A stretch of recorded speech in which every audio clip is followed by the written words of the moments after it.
نہ وہ زبان کے چسپوں کا موقع ملتا ہے کہ مجلسیں لگ رہی ہیں اور کرٹیسائز کیا جا رہا ہے، بعض لوگوں کو تنقید کی جا رہی ہے،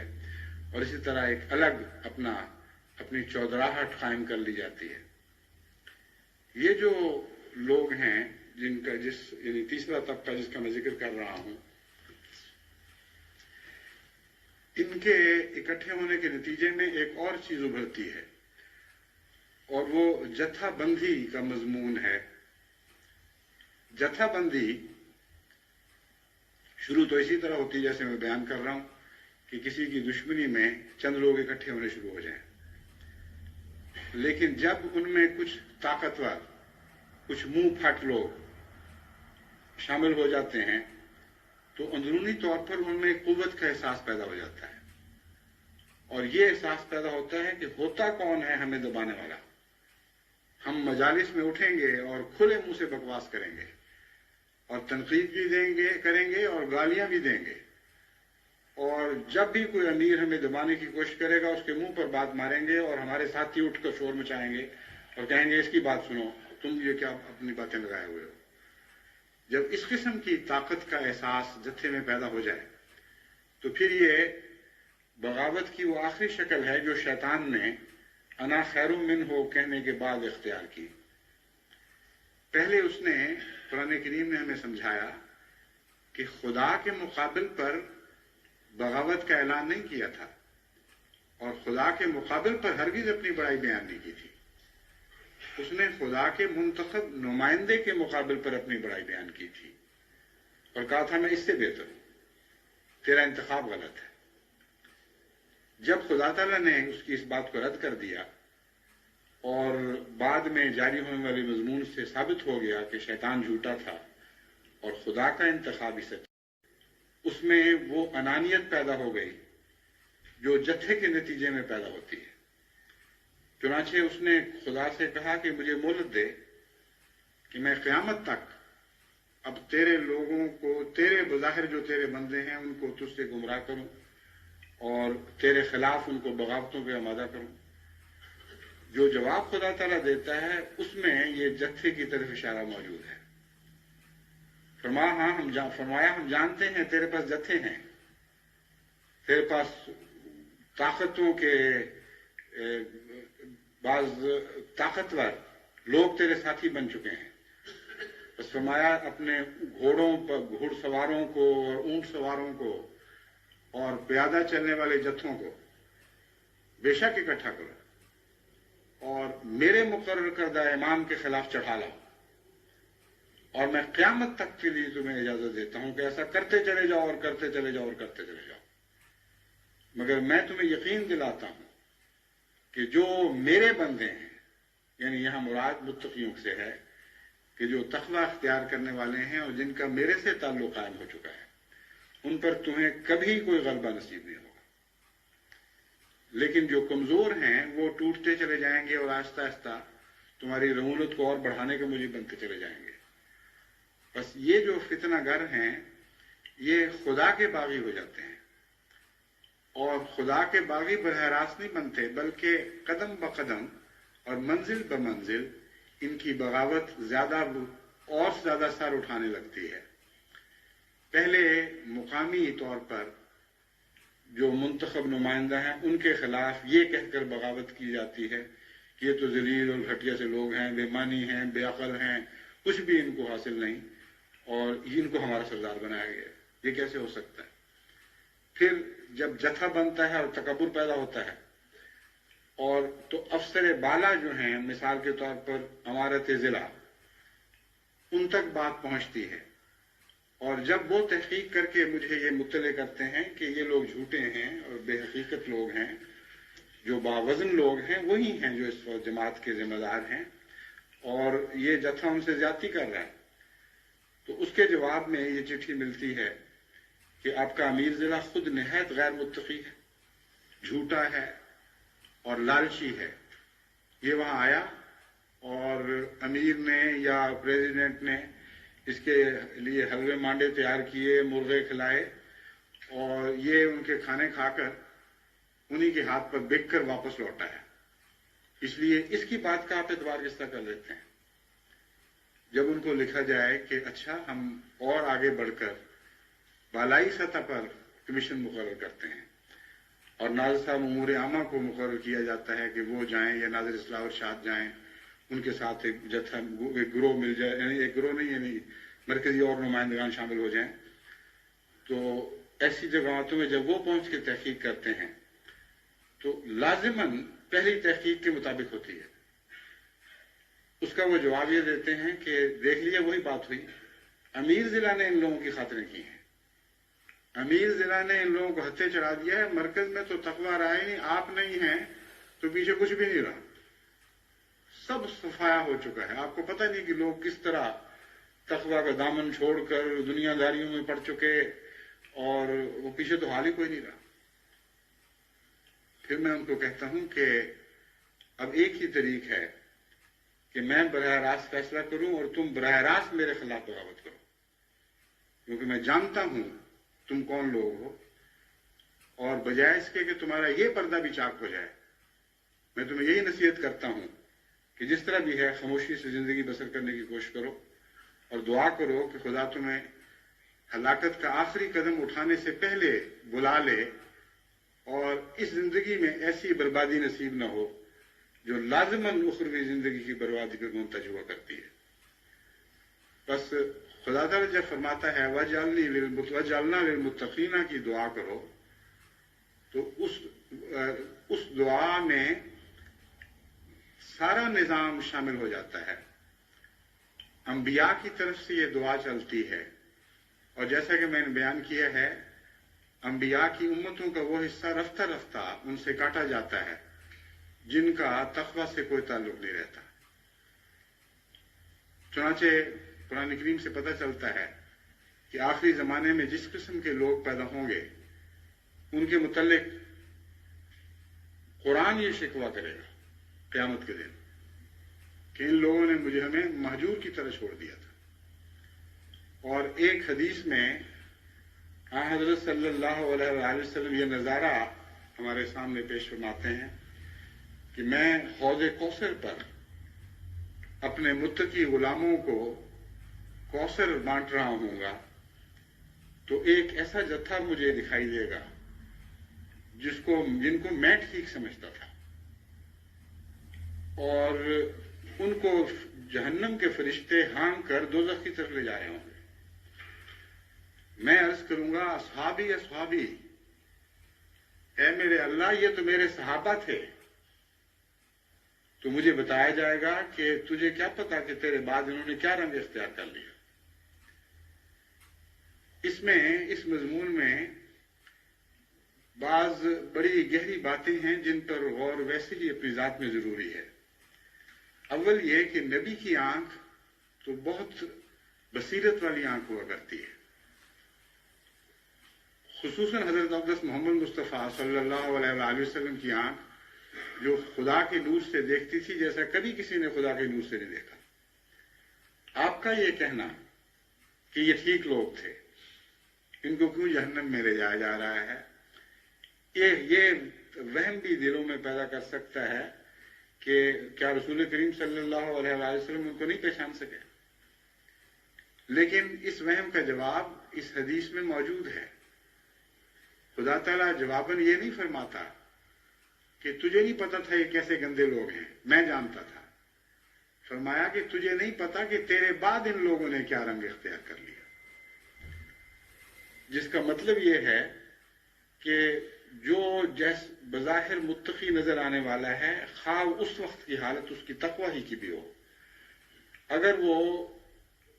دل کی گہرائی سے اللہ کے تعلق کی بنا پر وہ نیکیاں سر انجام نہ دے رہا ہو اور اس میں کوئی سرزنش غیر اللہ کی شامل ہو جائے، تو اس وقت کے اس کے حالات بظاہر نیکی ہی کے حالات کہلائیں گے، اور ایک نبی کی آنکھ بھی اس کو نیک کے طور پر ان کو دیکھے گی، لیکن وہ اندرونی رکھنا رفتہ رفتہ بڑھتا ہے اور بالآخر ان کا خدا سے تعلق کاٹا جاتا ہے، اور ایسے لوگ ہمیشہ بد انجام کو پہنچتے ہیں۔ یہ مضمون ہمیں بتاتا ہے کہ دعا کتنی ضروری ہے۔ اگر کوئی شخص محض اس وجہ سے کہ میں نے کسی نبی کا زمانہ پا لیا ہے اور نبیوں میں سے بھی تمام انبیاء سے افضل کا زمانہ پا لیا اور اس کی نظر میں اچھا ٹھہرا، اسی پر بنا کرتے ہوئے تکبر اختیار کر جائے اور اپنے آپ کو نظام سے بالا سمجھنے لگے اور الہی نظام سے کسی معنی میں ٹکر لینے کا خیال کر لے، تو ان تمام نیکیوں کے باوجود وہ ہلاک ہو جائے گا۔ آن حضرت صلی اللہ علیہ وآلہ وسلم کے بعد جو واقعات ہوئے وہ اسی قسم کے واقعات تھے۔ بعض لوگ اپنی صحابیت کے برتے پر اور اس وقت کی عظمت کے برتے پر جو آن حضرت صلی اللہ علیہ وآلہ وسلم کے زمانے میں انہوں نے حاصل کی، بعد کے زمانے میں سردار بننے لگ گئے اور نظام کے مقابل کھڑے ہونے لگ گئے، بعض صورتوں میں خلافت سے ٹکر لینے لگ گئے، اور ان سب کو خدا کی تقدیر نے ہلاک کر دیا۔ پس ثبات قدم اور آخری سانس تک ثبات قدم، یہی وہ آخری انسان کی تمنا ہے جو اگر پوری ہو جائے تو وہ کامیاب ہو گیا۔ یہی تمنا انسان کا مقصود اور مطلوب اور زندگی کا مدعا بن جانی چاہیے۔ بس یہ دعا کہ ربنا وجعلنا للمتقین اماما، اس مضمون کو بہت ہی اعلیٰ پیمانے پر ہمارے سامنے کھولتی ہے، اور اس سے بہتر دعا کوئی متصور ہو نہیں سکتی۔ یہ نہیں فرمایا کہ تو یہ دعا کیا کرو کہ ہم متقی بنیں، فرمایا یہ دعا کیا کرو کہ متقیوں کے امام بنیں۔ مستقبل دور تک کے مستقبل کی حفاظت اس دعا میں شامل ہو جاتی ہے۔ اول یہ کہ متقی بننا بہت اچھی بات ہے، لیکن متقیوں کا امام بننا تو شہنشاہ بننے کی مترادف ہے۔ ایک بادشاہ بھی بہت بلند مرتبہ رکھتا ہے، لیکن جو بادشاہوں کا شاہ ہو، جسے شہنشاہ کہا جاتا ہے، اس کا مرتبہ بہت عالی ہے۔ بس آن حضرت صلی اللہ علیہ وآلہ وسلم کو انبیاء کی نسبت سے یہ مرتبہ عطا ہوا کہ آپ انبیاء کے امام تھے، اور آپ کی امت کو خدا نے یہ دعا اسی نسبت سے سکھائی کہ یہ دعا کیا کرو وجعلنا للمتقین اماما، ہمیں بھی شہنشاہیت عطا کر اپنے دربار سے، اور ہمیں صرف متقی نہ بنا بلکہ متقیوں کا امام بنا۔ تو جو شخص متقیوں کا امام بننے کی سچے دل سے دعا کرتا ہے، وہ لازماً اپنے تابع لوگوں کے تقوی پر نظر رکھتا ہے، اور اپنے متبعین سے اس کا تعلق تقوی کی بنا پر بڑھتا ہے۔ بس یہ جتنے ٹولے میں نے آپ کے سامنے بیان کیے ہیں، یہ اس لحاظ سے ننگے ہو جاتے ہیں۔ اکثر ان کے ساتھ شامل ہونے والے لوگ غیر متقی ہوتے ہیں، اپنے روزمرہ کے اعمال میں ان کو سب دنیا جانتی ہے کہ ان لوگوں کے مقابل پر بہت زیادہ مجروح اعمال ہیں جنہوں نے نظام جماعت کے ساتھ اپنی وابستگی کو قائم رکھا ہے اور ہر قیمت پر امیر کی اطاعت اختیار کرنے والے ہیں۔ ان کی قربانیوں کا معیار، ان کی روزمرہ کی زندگی، اٹھنا بیٹھنا، ان کی نمازیں، ان کا چندوں میں ہر بات پہ، ہر چندوں میں نہیں بلکہ ہر نیکی کی آواز پر لبیک کہنا، یہ تمام امور ان کو ان دوسرے لوگوں سے ممتاز کرتے ہیں۔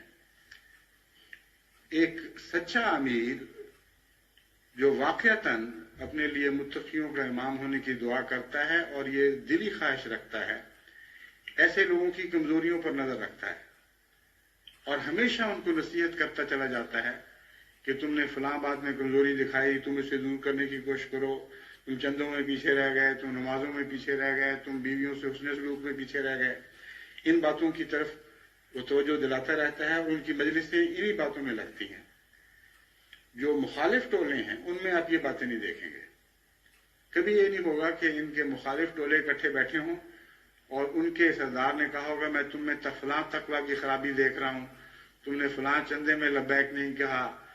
تم نمازوں میں سست ہو گئے ہو، تم اپنی بیویوں بچوں سے حسن سلوک میں پیچھے رہ گئے ہو۔ ایسی باتیں نہیں ہوتی۔ اپنی اصلاح کی بجائے،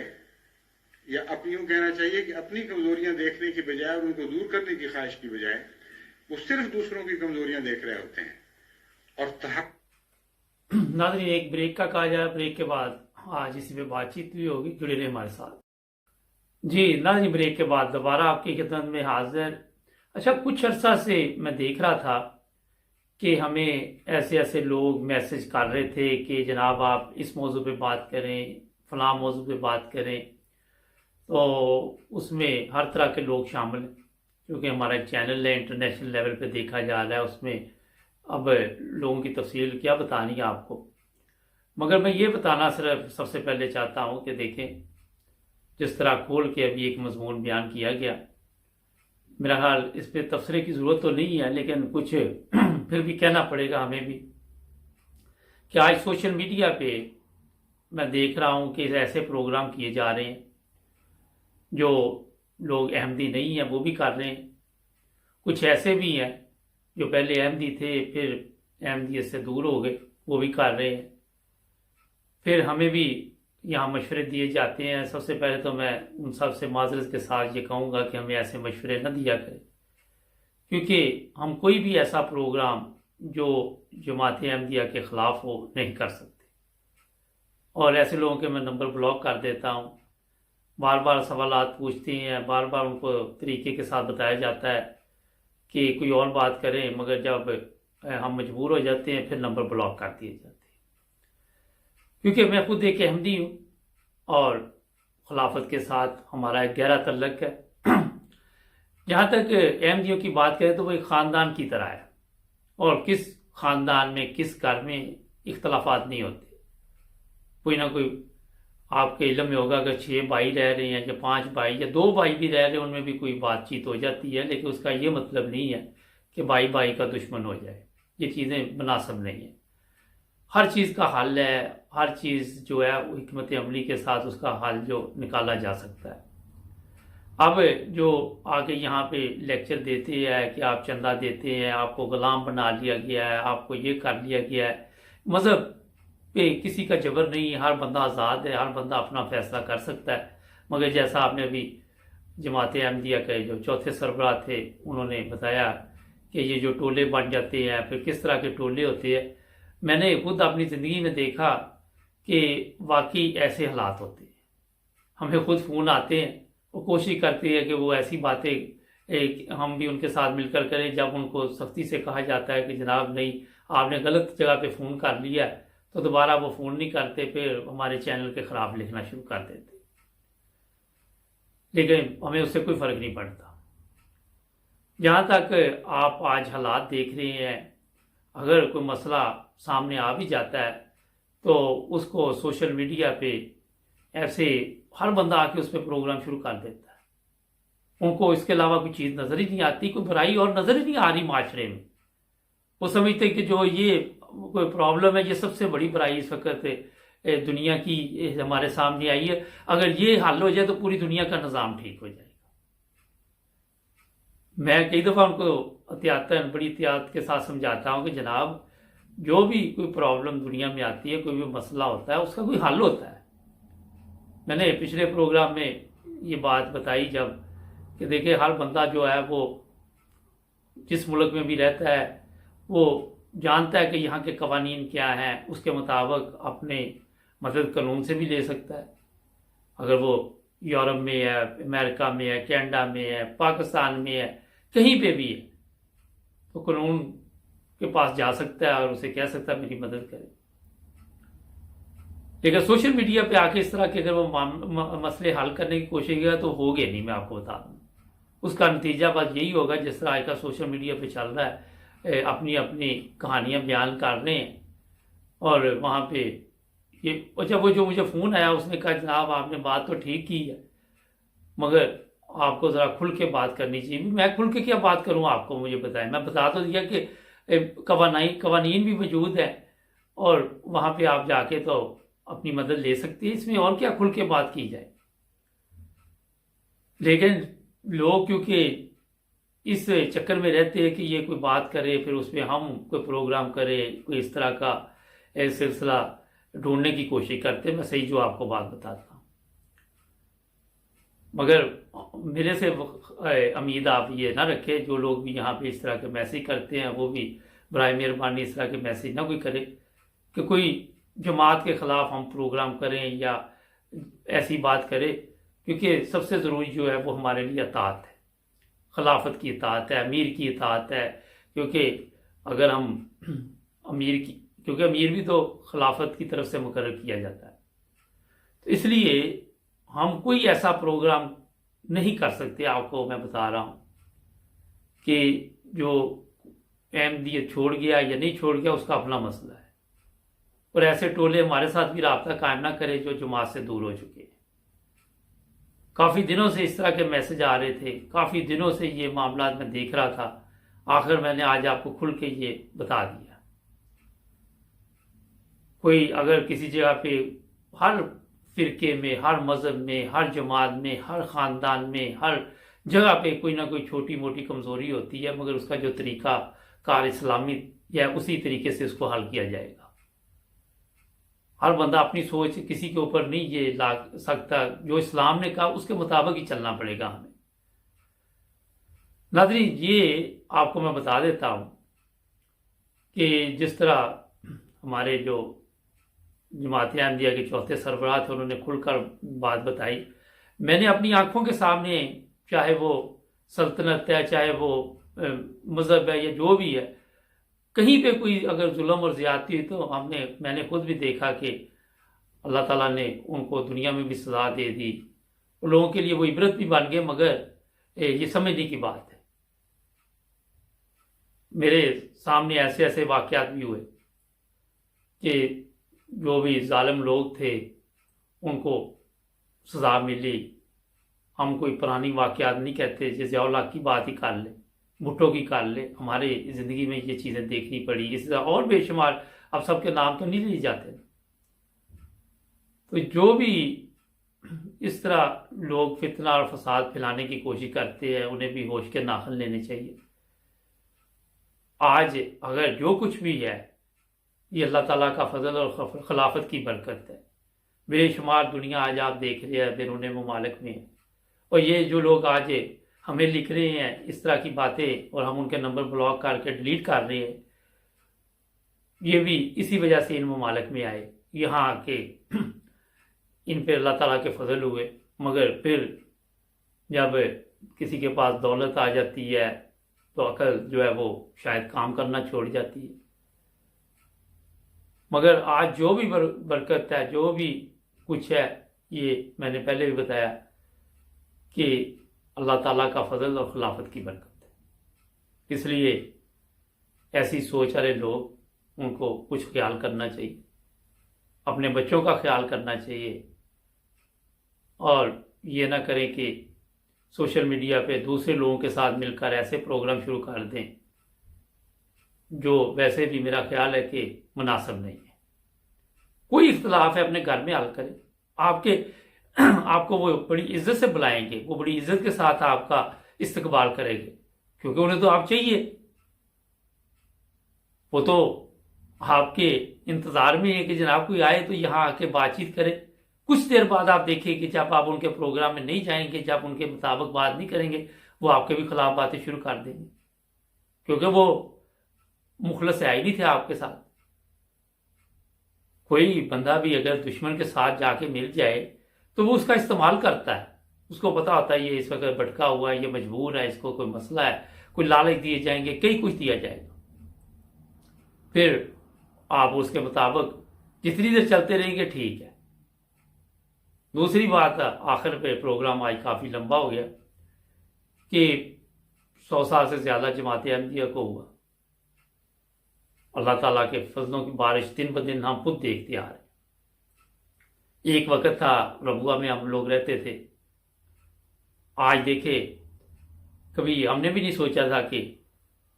پوری دنیا میں اس طرح ہر طرف جماعت احمدیہ کے لوگ ملیں گے۔ اگر میرے سے ذاتی طور سے پوچھے تو میں نے بھی کبھی نہیں سوچا تھا، مجھے پتہ ہی نہیں ہوتا کہ میں کہاں پھر رہا ہوں، کبھی کسی یورپ کے ملک میں پھر رہا ہوں، کبھی کسی یورپ کے ملک میں، اور ایک دو دفعہ تو ایسا بھی ہوا کہ میرا پلین گزر گیا، مجھے یاد ہی نہیں رہا۔ تو آج یہ سب کچھ جو میں آپ کو بتا رہا ہوں جماعت احمدیہ کی برکت کی وجہ سے ہے، فضل خدا تعالیٰ کے ہی ہیں، مگر راستہ ٹھیک اختیار کیا گیا،